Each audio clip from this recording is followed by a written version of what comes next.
Hi hello friends, എല്ലാ കൂട്ടുകാർക്കും ഇഷ്ടമാത്ര സീരിയലിന്റെ നാളത്തെ നല്ലൊരു എപ്പിസോഡിന്റെ റിവ്യൂയിലേക്ക് തന്നെ സ്വാഗതം കേട്ടോ. ചാനൽ ആദ്യമായിട്ട് കാണുന്നുണ്ടെങ്കിൽ ഒന്ന് സബ്സ്ക്രൈബ് ചെയ്ത് ലൈക്ക് ചെയ്ത് സപ്പോർട്ട് ചെയ്യണേ. അങ്ങനെ നമ്മുടെ ആദ്യമാണെങ്കിൽ രചന എന്നെ വിളിച്ച് പറയുന്നുണ്ട്, മമ്മി അവിടെ അയാളുണ്ടോ ആകാശ് മേനോൻ എന്ന് ചോദിക്കാണ്. ആകാശ് ഇവിടെ ഇല്ല, മോൻ എന്താ എന്നെ വിളിച്ചത്? മോൻ ഇങ്ങോട്ടേക്ക് വരുന്നുണ്ടോ? അയ്യോ എന്റെ പൊന്നു മമ്മി, ഞാൻ അങ്ങോട്ടേക്ക് വരുന്നില്ല, മമ്മിയുടെ ഒരു പ്രധാനപ്പെട്ട കാര്യം വരാൻ വേണ്ട ഞാൻ വിളിച്ചത് എന്ന് പറയാണ്. അപ്പൊ രചന ചോദിക്കണ്ടേ, എന്താ മോനെ, എന്താ നിനക്ക് പറയാനുള്ളത്? അല്ല, മമ്മിയുടെ ആത്മാർത്ഥ സുഹൃത്തുണ്ടല്ലോ, അവര് ആ സുമിത ആന്റി മരിച്ച ഡെഡ് ബോഡി എവിടെന്നാ കിട്ടി, ചീനളിഞ്ഞ് അവര് ഡെഡ് ബോഡി കിട്ടിയിട്ടുണ്ട്. അത് കൊല ചെയ്യപ്പെട്ടിരിക്കുന്ന രീതിയിലാണ് കണ്ടെത്തിയത്. കൊല ചെയ്തത് ആരാന്ന് പ്രത്യേകം പറയേണ്ട കാര്യമില്ലല്ലോ, അത് ആകാശ് മേനോനാണ്. മമ്മി സൂക്ഷിച്ചോ, കൂട്ടപ്രതിയാവാതിരിക്കാൻ മമ്മ നന്നായിട്ട് സൂക്ഷിച്ചോ. നീ എന്തൊക്കെയാ പറഞ്ഞത്, സുമിത മരണപ്പെട്ടുന്നോ? അതെ, സുമിത ആന്റി മരണപ്പെട്ടു. മമ്മി അപ്പൊ ടി വി ഒന്നും കാണുന്നില്ലേ? ടിവിയിൽ ഫ്ലാഷ് ന്യൂസ് ആയിട്ട് ആ ഡെഡ് ബോഡി പുറത്തിറക്കുന്ന ഭാഗങ്ങളൊക്കെ കാണിക്കുന്നുണ്ട്. മിക്കവാറും ആകാശ് മേനോൻ ഇപ്പൊ തന്നെ കുടുങ്ങും. അത് മാത്രല്ല, കുടുങ്ങുന്നതിന്റെ കൂടെ തന്നെ മമ്മിയും കുടുങ്ങുന്നുള്ള കാര്യത്തിൽ ഒരു സംശയമില്ല. അപ്പോ സുമി ഗൾഫിൽ പോയിട്ടില്ലേ? മമ്മിക്ക് എന്താ വട്ടാണോ? ഇത്രയൊക്കെ പറഞ്ഞിട്ട് മമ്മിക്ക് വിശ്വാസമാവുന്നില്ലേ? മമ്മിക്ക് SI സാന്ദ്രനെ അറിയാവോ? അറിയാം, മഹേഷിന്റെ ഫ്രണ്ട് അല്ലേ? അതെ, പുള്ളിക്കാരത്തെയാണ് ഈ കേസ് അന്വേഷിക്കണം. നല്ല വെടുപ്പായിട്ട് അന്വേഷിച്ചിട്ടുണ്ട്. അത് മാത്രല്ല, ഇത് ആകാശങ്ങൾ ഇനി പിന്നെ എങ്ങനെയാണ് സുമി ആന്റിനെ കൊന്നുള്ള കാര്യം പറയണ്ടല്ലോ.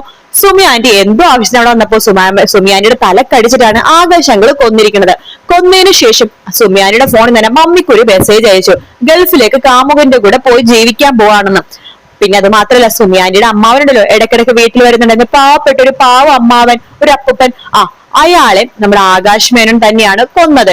ഇല്ല, ഞാനിത് വിശ്വസിക്കാൻ പറ്റുന്നില്ല. മമ്മി വിശ്വസിക്കണം വേണ്ട, ഈ ലോകം എല്ലാവരും വിശ്വസിച്ചു, മമ്മി മാത്രം വിശ്വസിച്ചെങ്കിൽ മമ്മി മണ്ടിയാണെന്ന് ഞാൻ പറയുള്ളൂ.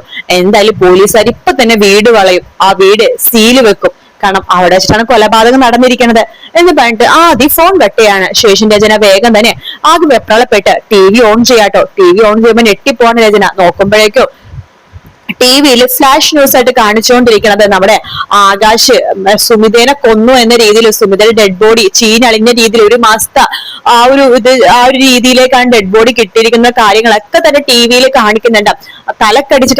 തലക്കടിയേറ്റിട്ടാണ് മരിച്ചതെന്നും, അത് മാത്രമല്ല സുമിയുടെ അമ്മാവനുണ്ടല്ലോ, അമ്മാവനെ കൊന്നത് ശരിക്കും പറഞ്ഞാല് നമ്മുടെ ആകാശല്ല. പക്ഷെ എങ്കിൽ പോലും ആ കുറ്റവും ആകാശിന്റെ തലയിൽ തന്നെ വീഴുള്ളൂ. കാരണം അമ്മാവൻ മരിച്ച സമയത്ത്, അമ്മാവനെ തിരിച്ചു കിടത്തിയ സമയത്ത് അയാളുടെ കയ്യിന്റെ വിരലടയാളം ആ അമ്മാവന്റെ ദേഹത്ത് ഉണ്ടായിരുന്നു. അതുകൊണ്ട് തന്നെ അതിന്റെ കുറ്റവും നമ്മുടെ ആകാശിന്റെ തലയിൽ തന്നെ വീഴും. അതുകൊണ്ട് തന്നെ സുമിക്ക് ആകെ ഷോക്ക് ആവാണ്. ആകാശ് ഇവിടെ ഇങ്ങനെ ആലോചിച്ചുകൊണ്ടിരിക്കുന്ന അവിടേക്ക് ആകാശ് വരും കേട്ടോ. ആകാശിനോട് നമ്മുടെ രചന ചോദിക്കണ്ടേ, എന്താ ആകാശ് ടിവിയിലൊക്കെ ഇപ്പൊ കാണിക്കുന്നത്? എന്റെ രചന, ശത്രുക്കൾ വെറുതെ ഒരു പറഞ്ഞുണ്ടാക്കുക, സുമിതനെ ഞാൻ അന്ന് കണ്ടിട്ട് പോലുമില്ല. പിന്നെ പത്രക്കാരും ടിവിക്കാരും ആകാശിന്റെ പുറകെ നടക്കുക, ആകാശിനെ കൊലയാളിയാക്കാനും കുറ്റവാളിയാക്കാനും. അതിന് മാത്രം ആകാശ് എന്താ, ആകാശിനെ മാത്രം വലിയ ആളെന്നാണ് ആകാശിന്റെ വിചാരം. എനിക്കിപ്പോ സത്യങ്ങളൊക്കെ മനസ്സിലായി.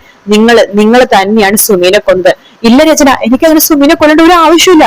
സുമിയും ഞാനും തമ്മിൽ ഒരു ബന്ധവുമില്ല. ഉണ്ട്, സുമിയും നിങ്ങളും തമ്മിൽ ബന്ധമുണ്ട്. ഞാൻ തന്നെ പലപ്പോഴും രാത്രി നിങ്ങളും സുമിയും തമ്മിൽ സംസാരിക്കുന്നത് കണ്ടിട്ടുണ്ട്. അന്നെല്ലാം എനിക്ക് ചെറിയ രീതിയിൽ സംശയം തോന്നിയിട്ടുണ്ടെങ്കിൽ നിങ്ങളുടെ തകർത്തുള്ള അഭിനയം കാരണം ഞാൻ നിങ്ങളെ വിശ്വസിച്ചു. എനിക്ക് മനസ്സിലായി, നിങ്ങൾ സുമിനെ ബലപ്പെടുത്തി കീഴ്പ്പെടുത്താൻ വേണ്ടി നോക്കി. സുമി അതിനെ സമ്മതിച്ചില്ല. ഓടി രക്ഷപ്പെടാൻ വേണ്ടി നോക്കിയ സുമിയുടെ തലയെ നിങ്ങൾ ഒരു വലിയൊരു ഇരുമ്പലൊക്കെ വെച്ച് അടിച്ചു കൊന്നു. അതിനുശേഷം വലിയൊരു ചാക്കിൽ കെട്ടി ആ ഒരു പുഴയിലിട്ടു. പിന്നീട് സുമിയുടെ മൊബൈൽ എടുത്ത് നിങ്ങൾ എന്റെ മൊബൈലിലേക്ക് മെസ്സേജ് അയച്ചു, ഞാൻ ഒളിച്ചോടി പോവാൻ പോണെന്ന് പറഞ്ഞിട്ട്. എന്നിട്ട് പാവപ്പെട്ട സുമിയുടെ അമ്മാവൻ ഇലക്കും തലക്കൊക്കെ ഇവിടെ അന്വേഷിച്ചു വരുമായിരുന്നു. അയാൾ നിങ്ങൾക്കൊരു പാരയാണെന്ന് മനസ്സിലാക്കി നിങ്ങൾ അയാളെയും കൊന്നു. നോ രചന, നീങ്ങളും പറയല്ലേ രചന, നമുക്ക് എത്ര പെട്ടെന്ന് രക്ഷപ്പെടണം. നോക്ക്, എന്നെ പോലീസ് പിടിച്ചാൽ നിന്നെയും പോലീസ് പിടിക്കും, കാരണം കൂട്ടുപ്രതി എന്ന രീതിയിൽ. പക്ഷെ നമ്മൾ രണ്ടുപേരും തെറ്റിയിട്ടില്ല, നമുക്ക് ഇവിടുന്ന് രക്ഷപ്പെട്ടേ പറ്റൂ, നമുക്ക് പെട്ടെന്ന് രക്ഷപ്പെടണം എന്ന് പറഞ്ഞുകൊണ്ടിരിക്കുക തന്നെ അവിടേക്ക് സാന്ദ്രയുടെ പോലീസുകാരൊക്കെ ഇങ്ങനെ വളയുവാട്ടെ വീട് ഫുള്ളും. അതിനുശേഷം അറസ്റ്റ് എന്ന് പറയാണ് ആകാശിനെ. അങ്ങനെ ആകാശിനെ അവിടെ നിന്ന് പൊക്കി അറസ്റ്റ് ചെയ്തുകൊണ്ട് ലോക്കപ്പിലേക്ക് കൊണ്ടുവരണം. അപ്പൊ രചനനെ കൊണ്ടുവന്നിട്ടില്ല. രചനയുടെ അടുത്ത് സാന്ദ്ര പറഞ്ഞു, രചന നീ വെയിറ്റ്, നിനക്കുള്ള സമയം ആയിട്ടില്ല, ഇവിടെ നിന്ന് എവിടെയും രക്ഷപ്പെട്ട് പോകാനും പറ്റില്ല, പോലീസുകാർ ഈ വീട് പറഞ്ഞിരിക്കുകയാണ്, ആവശ്യം പോലീസ് സ്റ്റേഷനിലേക്ക് വിളിക്കും. അപ്പൊ അങ്ങോട്ടേക്ക് വന്നേക്കണം എന്ന് പറഞ്ഞിട്ടാണ് സാന്ദ്ര അവിടെ നിന്ന് പോകുന്നത്. രചന ആകെ പൊട്ടിക്ക് പ്രാന്തിനെ പോലെ ആയിട്ട് പൊട്ടിക്കരയാട്ടോ.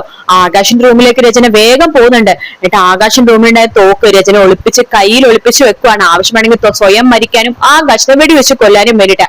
അതിനുശേഷം സാന്ദ്ര ആണെങ്കിൽ ആകാശിനെ പൊക്കി ലോക്കപ്പിലേക്ക് കൊണ്ടതിന് ശേഷം എല്ലാം നല്ല രീതിയിൽ തന്നെ ആകാശിനെ മർദ്ദിക്കുന്നു കേട്ടോ. ആകാശനോ ഞാൻ തെറ്റ് ചെയ്തിട്ടില്ല, ഞാൻ ഒന്നും ചെയ്തിട്ടെന്ന് പറഞ്ഞുകൊണ്ട് തന്നെ ഇരിക്കണം. ആകാശ് അപ്പോഴും കുറ്റം സമ്മതിച്ചിട്ടില്ല.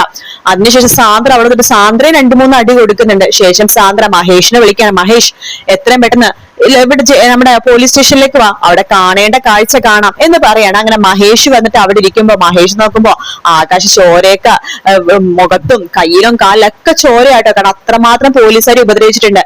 സാന്ദ്രയുടെ അടുത്ത് അപ്പോഴും ആകാശ് പറയുന്നുണ്ട്, എടി സാന്ദ്രേ നീ എന്നെ അടിച്ചോല്ലേ, നിനക്ക് ഇതിനെ പകരം വീട്ടിരിക്കാൻ. എടി സാന്ദ്രയെന്നോ, അത് ഞാൻ SI ആണ്, റെസ്പെക്ട് ചെയ്യണം, അത് ഞാനൊരു പെണ്ണാണ്, ആ റെസ്പെക്ട് എനിക്ക് നീ തന്നേ പറ്റൂ, എടി സാന്ദ്രയെന്നല്ലേ എന്ന് പറഞ്ഞിട്ട് വീണ്ടും വീണ്ടും ആകാശമായിട്ട് കൊടുത്തോണ്ടിരിക്കട്ടെ. മഹേഷ് പറഞ്ഞിട്ട് എന്തിനാണ് നീ എന്നെ അടി മേടിച്ചു കൂട്ടാതെ, മര്യാദക്ക് സത്യം പോലീസിനോട് പറഞ്ഞൂടെ, എന്തായാലും നീ ശിക്ഷ അനുഭവിക്കും, നീ സത്യം പറഞ്ഞാലും ഇല്ലെങ്കിലും. അപ്പൊ അടിയുടെ എണ്ണം കുറയ്ക്കാനെങ്കിലും എന്റെ പൊന്നാകാശ്മനെ നിനക്ക് സത്യം തുറന്നു പറഞ്ഞൂടെ. ഇല്ല, ഞാനല്ല സുങ്ങിനെ കൊന്നത്, പിന്നെ ആരാണ് അവ കൊന്നത്, അത് അവള് തന്നെത്താനെ മരിച്ചതാണോ, ഓഹോ തന്നെത്താനെ തലക്കടിച്ചിട്ട് അവള് തന്നെ മരിച്ചതാണോ എന്ന് പറഞ്ഞിട്ട് വീണ്ടും നമ്മുടെ സാന്ദ്ര നന്നായിട്ട് ആകാശിനെ അടിക്കാട്ടോ. അതൊക്കെ കണ്ട് രസിച്ചുകൊണ്ടിരിക്കുകയാണ് മഹേഷ്. ആകാശാണെങ്കിൽ ദേഷ്യം വരുന്നുണ്ട്. പിന്നെ എങ്ങനെയൊക്കെയോ ആകാശ് അവിടുന്ന് എല്ലാ പോലീസുകാരും ഉന്തിത്തള്ളി അവിടുന്ന് ഓടി രക്ഷപ്പെടാൻ വേണ്ടി നോക്കാട്ടോ. എന്നിട്ട് രചന അടുത്ത് വരുന്നുണ്ട്. അപ്പൊ ബെല്ലടിക്കുമ്പോ രചന വാതിൽ തുറക്കാണ്. നോക്കുമ്പോ ആകാശ് ചോരയിൽ കുളിച്ച് നിൽക്കാണ്. രചന നമുക്ക് എത്രയും പെട്ടെന്ന് രക്ഷപ്പെടണം, വാ രചന നമുക്ക് എത്രയും പെട്ടെന്ന് രക്ഷപ്പെടാം. ആകാശ് എവിടെ രക്ഷപ്പെടുന്ന കാര്യം പറഞ്ഞത്, ഒരിക്കലും നമുക്ക് ഇവിടുന്ന് രക്ഷപ്പെടാൻ പറ്റില്ല. രചന കയ്യിൽ കിട്ടുന്ന സാധനങ്ങളൊക്കെ എടുത്ത് നീ വരാൻ നോക്ക്, ഞാൻ 2-3 സുഹൃത്തുക്കളെ വിളിച്ചിട്ടുണ്ട്, അവരിപ്പൊ വണ്ടിയായിട്ട് വരും, നമുക്ക് ഇപ്പൊ തന്നെ ഇവിടുന്ന് ഓടി രക്ഷപ്പെടണം. ദേ നമുക്ക് ഈ സ്ഥലത്ത് നിന്ന് ഓടി ഇന്ത്യ വിട്ട് കഴിഞ്ഞാൽ പേടിക്കേണ്ട ഒരു ആവശ്യമില്ല എന്ന് പറഞ്ഞിട്ട് രചനനും കൂട്ടിക്കൊണ്ട് അവിടെ നിന്ന് രക്ഷപ്പെടാൻ വേണ്ടി പോവാകുമ്പോ ആകാശിനെ അന്വേഷിച്ച് വീണ്ടും സാന്ദ്രയും പോലീസുകാരുടെ വരുവാണ്. ആകാശിനെ മാത്രമല്ല രചനനെ തൂക്കി എടുക്കുന്നുണ്ട്. പോലീസ് സ്റ്റേഷന്റെ ഫ്രണ്ടിൽ എത്തുമ്പോഴേക്കും ആകാശ് രക്ഷപ്പെടാൻ നോക്കുമ്പോഴേക്കും നമ്മുടെ രചന പറയണ്ട, ഇല്ലടാ ആകാശ് എനിക്ക് രക്ഷപ്പെടാൻ പറ്റില്ല എന്ന് പറഞ്ഞിട്ടാണ് രചന ആ ഒരു വെടി ആകാശിനെ നെഞ്ചത്ത് പൊട്ടിക്കണത്. അങ്ങനെ ആകാശ് മരിച്ചു വീഴുവാണ്. തന്റെ മക്കളെ രചന അവസാനമായിട്ടൊന്ന് കാണുവാണ്. കാരണം ഒന്നില്ലെങ്കിൽ രചന ജയിലിലേക്ക് പോകും, അല്ലെങ്കിൽ രചന ജീവൻ വെടിയും. അങ്ങനെ തന്നെ 2 മക്കളെ അപ്പോഴേക്കും നമ്മുടെ ആദിയും അതുപോലെ തന്നെ ചിപ്പിയൊക്കെ അവിടെ വന്നിട്ടുണ്ട്. ഇഷിതയുണ്ട് കേട്ടോ. അങ്ങനെ ആദിനെയും ചിപ്പിനെ കുറെ ഉമ്മ കൊടുക്കുന്നുണ്ട്. രചന പറയുന്നുണ്ട്, മക്കളെ എനിക്ക് തെറ്റു പറ്റിപ്പോയി, എന്തൊക്കെ സംഭവിച്ചാലും നിങ്ങൾക്ക് നല്ലൊരു ഡാഡിയാണ് മഹേഷ്, പിന്നെ ഞാൻ പോയാലും നിങ്ങൾക്ക് നല്ലൊരു അമ്മേനെ കിട്ടിയല്ലോ ഇഷിത. ആദി എനിക്കൊരു ആഗ്രഹമുണ്ട്, ഇനി മുതൽ നീ ഇഷിതാമ്മ എന്ന് വിളിക്കരുത്, നീ അമ്മ എന്ന് വിളിച്ചാൽ മതി, ഇനി നിനക്ക് ഈ മമ്മിയില്ല, ഇഷിതയായിട്ടുള്ള ഈ അമ്മ മാത്രമേ ഉള്ളൂ എന്ന് പറഞ്ഞിട്ട് ഇഷിതയുടെ കയ്യിൽ തന്റെ 2 മക്കളെയും ഏൽപ്പിച്ചിട്ടാണ് നമ്മുടെ രചന പോകുന്നത് കേട്ടോ. അപ്പൊ നമ്മുടെ ഇതിന്റെ ക്ലൈമാക്സ് വ്യാഴവും വെള്ളിയും ദിവസങ്ങളിൽ 1:30 മുതൽ 2:30 വരെയുള്ള സമയത്താണ്. അപ്പൊ നാളെ മാത്രം അരമണിക്കൂറുള്ള, അതിനുശേഷം 1 മണിക്കൂർ ദൈർഘ്യമുള്ള ക്ലൈമാക്സ് ആണ് വരാൻ പോണത്. ക്ലൈമാക്സിന്റെ ഈ ഒരു പ്രൊമോ ആണ് നമുക്ക് കിട്ടിയിരിക്കുന്നത്. ആകാശ് മരിക്കുന്നതും രചനയുടെ ഭാഗമൊന്നും കാണിച്ചില്ല. ഒന്നില്ലെങ്കിൽ രചന മരിക്കും, അല്ലെങ്കിൽ ജയിലിൽ പോകും, നമുക്ക് ഊഹിക്കാവുന്നതേ ഉള്ളൂ. പിന്നീട് നമ്മുടെ ഇഷിതയും മഹേഷും കുഞ്ഞിനെയും തന്റെ 2 മക്കളെയും കൂട്ടിപ്പിടിച്ചിട്ട് ഉമ്മ കൊടുത്തിട്ട് നമ്മുടെ സ്നേഹത്തോടെ കെട്ടിപ്പിടിച്ചിരിക്കുന്ന ഭാഗത്തോടെയാണ് ക്ലൈമാക്സ് തീരുന്നത് കേട്ടോ. വീഡിയോ ഇഷ്ടപ്പെട്ടാൽ ലൈക്ക് ചെയ്യുക, സബ്സ്ക്രൈബ് ചെയ്യുക, കമന്റ് ചെയ്യുക. മറ്റൊരു വീഡിയോ കാണാം. Take care, bye bye.